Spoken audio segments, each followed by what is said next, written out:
Hey everybody, welcome to Is This Thing Working? This is episode 204. And guess what today is? Today is Tuesday, but today is debate day. We have finally got here, at least to the debate day. I know, man. It's been crazy in the news today. Everyone's been hearing, it's Trump versus Harris debate day. We're going to live stream the debate the best that we can, only on Rumble though, so you can check us out there. We hope that you do at www.rumble.com/isthisthingworking and follow our channel while you're there. And we want to state everything that we say in this show and every show out in the street or anywhere else. That's right. Our assertions. Before we actually get really deep into the show, because we have a lot to talk about today, is as you have noticed, we have changed our times. The podcast will come out daily as usual, but it will be more along the lines of 7 o'clock. And we're just going to put it there for right now to see where it's at. Live streams, though, we're going to go over. We're really excited about the show. And we're expanding, and we need people in the evening to talk to people. And we feel like this is where we need to be, in the evening, to talk to you. Maybe we can reach more people and become engaged and help people become informed. So that's why we're moving in the evening time like that. And then we will start live streaming pretty soon. So we're going to go and we're going to continue the podcast. So we are so excited about the expansion of Is This Thing Working? And it's all because of you. That's it. You did it. You helped us. And so please just bear with us as we do our transition. It's all new. For all of us, we've been doing it at 2 for almost 8 months now? Yeah. Yes. So, but make sure that you follow or subscribe wherever you see the name, Is This Thing Working? And our podcast is available for download on all platforms like Apple, Spotify, YouTube, or wherever you listen to podcasts. And you can listen to us on YouTube. Also, download the Rumble app so you can follow the show. And that is where we will go live. So, here we go. What's the first thing we always try to take care of is Mr. Steve Bannon. It's Bannon Watch, and he has been in prison now as a political prisoner of the Harris-Biden regime for 70 days. That's 70 days too long, y'all. I know. That's 70 days that A.G. Merrick Garland should have been sitting in a jail cell right beside him. I don't care. I'll say it over and over. That's my opinion. We heard rumors that he might get out early. So I haven't heard anything else about that. No. Someone said around the first week of October, if it does happen, but I doubt that they're going to let it happen on any appeal. No. They want Steve out all the way until the end. They do. But we're here. We're next man up, and we're continuing this on and on and on. So here we go. Your call to action, call your senators, call your representatives. The call to action, let them know. The J6 committee was an illegitimate committee. It had no authority. It had no rule. Free Steve Bannon. Absolutely. Whatever else that you've got a complaint about and you got a problem with your senator or your representative, call them. The number's there. Call them. Let them know. Yeah, let them know what's going on. Yeah, because we do. We will. Yes, we continue to do that on a daily basis. Yeah. Our representative, I don't think he likes to see us coming. But that's okay because the House is back in session. And today they had 2 House. Okay, one of them was the House subcommittee for COVID. And another one was House hearing on the SAVE Act. Now, the one with the House subcommittee for COVID, boy, it was lit with former New York Governor Andrew Cuomo was in the hot seat. Yeah, he was. So, we watched it. It was, very eye-opening in some instances and just the same-o in other instances. But one of the representatives really stuck out to us, and we want you to hear what Dr. Brad Winstrup, representative, as he gives his summation. We want you to hear this. Today's hearing was held to learn about New York's COVID-19 pandemic response and its nursing home policies for the betterment of the future, for the betterment of the country, This whole committee has been dedicated to say what did we do right, what did we do wrong, how can we be more prepared for the next time. But it seems that you instead prepared for a trial. This isn't a trial. And declined to participate in discussion of what happened and how we could do better. That's been my goal. And you can see that through all the previous hearings that we've had. You chose to provide 300 pages, basically of excuses just before you walked in the door and blame the former president for your policy failures. I have not mentioned political party one time through this entire time with this committee. Not one time. We've talked about actions taken, but we haven't mentioned political party. It appears there's to be no soul searching from you, Governor. I'm sorry. No self-critique of what could have been done better and improved upon. Just doubling down, blaming others. And that's the truth. That's why I wanted y'all to hear that. That was his closing statement in this hearing today before they went to recess on this. And he's right. We sat there and we watched this thing and we listened to the questions and we listened to the accusations, and all that Cuomo would do would be try to blame the hospital staffs or try to blame the nursing home staff. Or his own staff. His own staff, President Trump, everything. And they even talked about the ship that President Trump, remember? And the hospital that he built, the makeshift hospital that he built. And only 190 beds were used. I didn't even realize that. Yeah. And what was in question most of all today was the mandate that admittance or readmittance back into the nursing home prohibited COVID testing. Yes. Yes. Yes, that was it. And he just kept saying they could have refused them. Yeah, but based on whether they could take care of them or not. But they had a mandate. Yeah. They had to take care of them. And his, and we've played for you his interview with that we saw on Jesse Kelly. Yeah. Of him saying, well, you could have refused at any time, like putting the mask on. And now he's talking about the same thing about the nursing homes. This is unreal to me. Saying that the nursing homes didn't have to let them in if they didn't want to. And that's if they untrue. couldn't take care of them, and that was completely untrue. And so I wanted y'all to hear that from Representative Brad Winstrup, because at least he came at this thing logically and objectively, and he didn't mix the R's and the D's, and he didn't mix the MAGAs and the leftists, and he didn't call anybody names. What he wanted to do was find out from somebody all the things that went wrong and what we can learn from it and do better the next time. And that's just like we keep hearing about the election scares, the October surprises and the oncoming, the monkey virus and, the monkeypox, all this kind of different stuff, or the lockdowns and the pandemics. You hear that little talk, but it doesn't happen. And I think that's because we've all seen it. We've learned from it.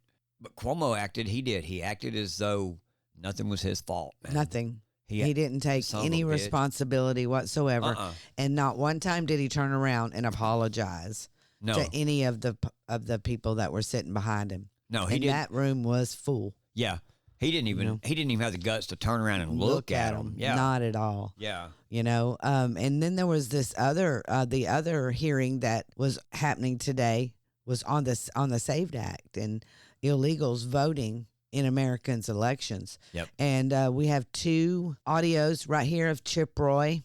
He opened the hearing, right? Ain't that what this is? Yes, he opened the hearing, and then, and this was his statement of opening it.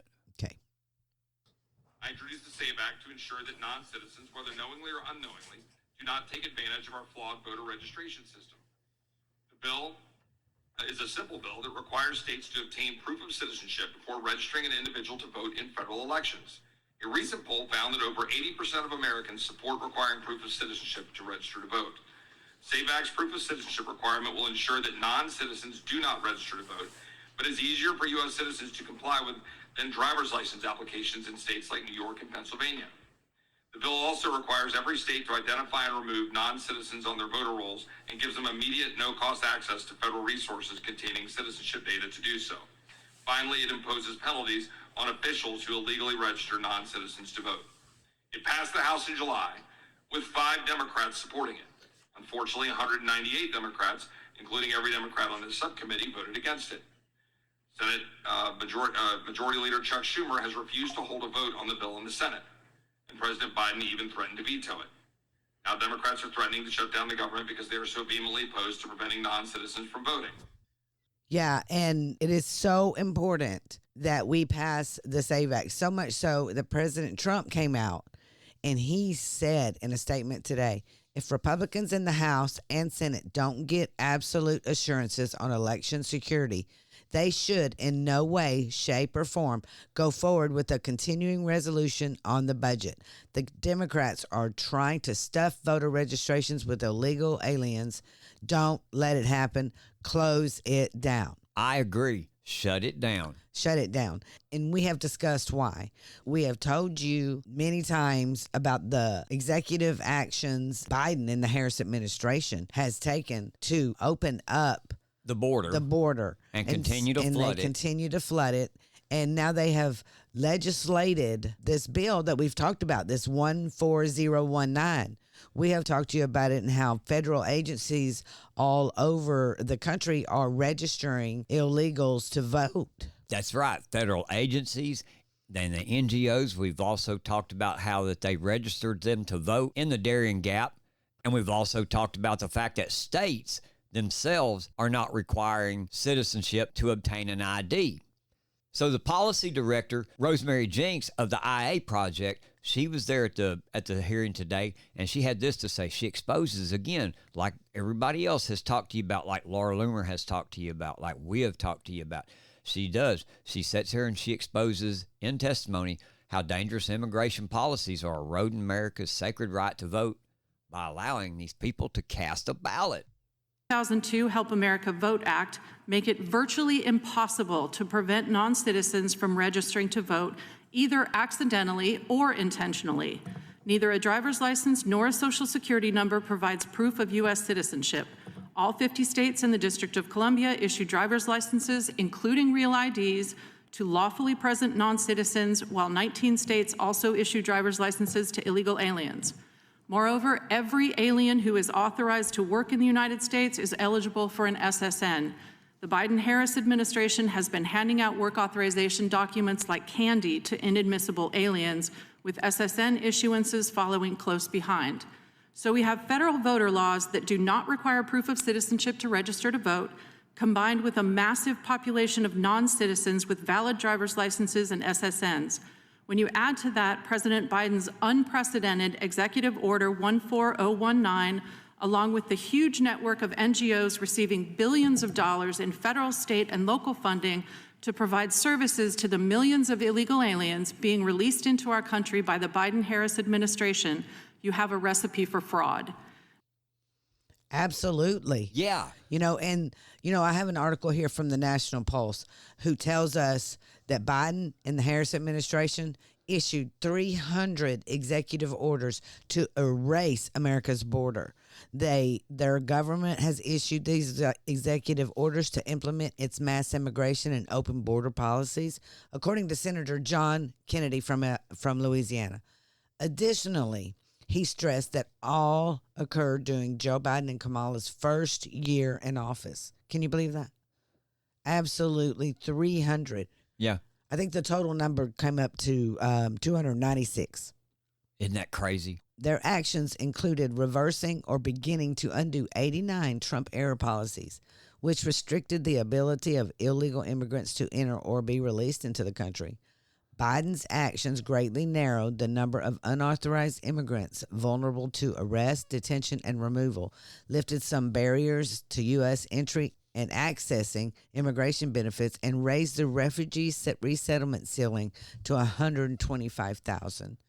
Now, as I'm reading this, I'm thinking they raised it higher than that, because if that's all that they're letting in a year per, Hell, they're letting that in a day, I bet you, man. Man, this is out of control. In a week, and this yeah. is why this debate that is happening tonight is so important.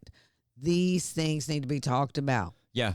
The Harris administration, I call it the Harris administration, because where is Biden? And who is running the country, by the way? That's my question I ask every single day almost. her stance, her platform. She finally has it up on her website. It says a new way forward. A new way forward. Build Back Better didn't work, so we're just going to go a new way forward now. A new way forward. I don't know. Yeah. But her platform starts out with to build an opportunity economy and lower costs for families. Yeah. Now, let me ask you something, James. Who does that sound like? It sounds like Biden. It sounds like, I was going to say, it sounds just like President Joe Biden. Yeah. Yeah. Like you just said, Build Back Better. Build it Back sounds Better. Exactly the same thing. She says she wants to cut taxes for middle-class families. Now, I don't know how she's going to be able to do that when President Trump's tax cuts expire next year. So what's she going to do? Put in Is she going a to tax reinstate cut? Trump's tax cuts? No, it says the exact same thing that Biden's did. Yeah. She says she is committed to ensuring no one earning less than $400,000 a year will pay more in taxes. Who does that sound like? Biden. Biden. More rent, more affordable, and home ownership more attainable. Oh, let's look at that for just a second too. It says here on her website that Vice President Harris has always stood up for renters and homeowners. As AG of California, she took on the big banks to deliver $20 billion for middle-class families who face foreclosure and help pass a homeowner bill of rights, one of the first in its kind in the nation. Now, I'll give her credit. That is one of the only bright spots that I've ever seen out of her. She did do that. Yes. She did. But it also goes on to say that she knows that a home is more than a house. It represents financial security and an opportunity to build intergenerational wealth. But for too many Americans, home ownership is too far out of reach. You know why? Because of your economy, because of your Build Back Better program. That's part of the reason. Another part of the reason is because of your economy and the inflation being the way that it is, interest rates have skyrocketed. Those young adults, and they can't afford a new home. And now that you've put out the $25,000 tax credit idea, what has that done? Just like even commentators on CNN and MSNBC, your news network, they actually said, hey, what you've done is increase the cost of homes now by $25,000. That's exactly right. Now it's made more unaffordable for everybody. For everybody. Yeah. Only certain people. This is what happens. Only certain people does it apply to. Yeah. That's like them trying to do the student loan cancellation. Right. That's the same thing. Yeah. I mean, you're always picking and choosing who gets what. That's exactly right. And then in her next paragraph on this same thing here, that she titled Take on Bad Actors and Bring Down Costs, she goes on to say, as president, she will direct her administration to crack down on anti-competitive practices that let big corporations jack up prices and undermine the competition that allows all businesses to thrive while keeping prices low for consumers. That, my friends, is price fixing. That, my friends, is communism. Right there. I'm just going to say, I agree. That is communism, and that's what leads to communism is price fixing. But let me tell you something. I think I've already seen it happening. Well, and I have been talking about this for several weeks now, about wherever you go, the prices are the same. Now, maybe a penny or two different. Now, listen to what I just said, and you just said. We both just said that what you just proposed, Kamala Harris, is price fixing. But listen to what she says, and she will go after bad actors who exploit an emergency to rip off consumers by calling for the first ever federal ban on corporate price gouging on food and groceries, which will build on the anti-price gouging statuses already in place. Huh? It's already in place. Yeah, it's already in place. So what are you doing? You know what I mean? She's going to make all the rest of the states do it. That's what that's all about. Well, we made them do it by probably giving them money of some sort. Yeah, and then again, here she comes in here to tell the lie about Big Pharma. Goes on to say that just as she did Vice President, she will take on Big Pharma to lower drug prices and cap insulin costs. That, my friends, was something President Trump did. Yes. You know what I mean? He did. So not just for seniors, but for all Americans. And she'll keep fighting to bring down prescription drug costs by taking on pharmacy middlemen who raise consumer prices for their own gain and squeeze independent pharmacies' profits. While you garnered a huge profit for COVID vaccines for Moderna and Pfizer, man, you kissed my ass. Yeah. Golly. Folks, I mean, this really is not good Yeah. for you. Another one is strengthen and bring down the cost of health care. We've heard all this before. Yeah. Protect and strengthen Social Security and Medicare. This right here scares me. And why it scares me is because if they don't do something about Social Security and Medicare pretty soon, it's going to be gone. I think it's already gone. Well, it It's- is. yeah. They've just sucked out all the money out of it, you know, and stolen your money already. And they want to keep doing that. They want to keep that coming out of your check every single time, just so they can take it and spend it on DEI or what. I'm not saying Yeah. that that's exactly what they're doing, but that's just an example. I mean, they spend money on stuff that you don't want, that you didn't even vote for. Yeah, exactly.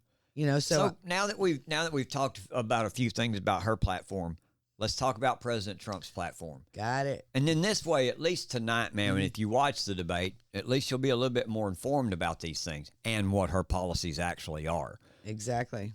The 2024 GOP platform, make America great again. Well, what I was going to say is, you see that this is the 2024 GOP platform. Yes. Now, what we just read was the Kamala Harris platform, but you don't see any Democrats come out with a platform like the GOP did. Right. So that you have to also look at that contrast also as we go along and talk about the GOP platform. Exactly. What's the two biggest issues in our country? Seal the border and stop the migrant invasion And the economy. and the economy. What's the first three things we see? Seal the border, stop the migrant invasion. 2, carry out the largest deportation operation in American history. And 3, end inflation. Yes. And make America affordable again. Yep. Number 4, make America the dominant energy producer in the world by far. How are we going to do that? Let's get drill, baby, drill. That's it. That's Yeah. all we need to do. Stop outsourcing and turn the United States into a manufacturing superpower. NAFTA ruined us It as did. a country. Large tax cuts for workers and no tax on tips. Boy, howdy. That no There you tax go. on tips is big. And Kamala, yeah, she stole it. Defend our Constitution, our Bill of Rights, and our fundamental freedoms, including freedom of speech, freedom of religion, and the right to keep and bear arms. If you've paid any attention to my Facebook pages or my Twitter pages in the Getter, wherever, if you've seen, you notice, man, that I've been posting these videos of Kamala saying, we want a buyback program, we want to confiscate guns. Raphael Warnock came out the other day and said, oh, well, we're going to do something. If we can't, we're going to take action. Yes, they are. They're gonna make it gonna harder. come try and to harder take for you your to get guns, man. And then they're gonna do a buyback program on any kind of rifle of any kind. It Yep. doesn't matter. But also, I thought this one was one of the most important. It's number 9: end the weaponization of government against the American people. That has got to stop. That has to stop. This two-tier justice, you know, it started in Obama's administration, and it is continuing on and on and on. Yep. So, you know, it needs to stop. You know, just because Democrats don't win all the time because they don't know how to win without cheating doesn't mean that you get to turn everything around on the conservatives because you don't like them. This is just getting old. It's getting old, and someone needs to do something about this. And I'm proud for President Trump because he's going to stand up to this because they've weaponized this whole government against him for Well, 8 years. They've weaponized that government against all of us. Yes, because we voted for him. Yeah. Number 10, stop the migrant crime epidemic and demolish the foreign drug cartels. Crush the gang violence and lock up violent offenders. Cancel the electric vehicle mandate and cut costly and burdensome regulations. Keep men out of women's sports. Deport pro-Hamas radicals and make our college campuses safe and patriotic again. And secure our elections, including same-day voting, voter ID, paper ballots, and proof of citizenship. Unite our country by bringing it to a new and record levels of success. Exactly. So you have a choice. You really do have a choice. You can have war and division, or you can have peace and unity. Is this thing working? Rise up. Well, hey, everybody, that's it for today. Thanks for listening, and I hope you've enjoyed the show. Hope you've learned some things about what's going on around us in the nation and in your communities.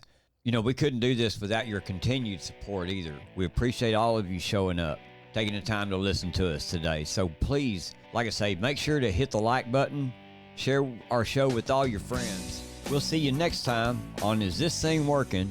And as always, I'm James, and that's my lovely co-host over there, Denise. and we'll see you next time. We're out.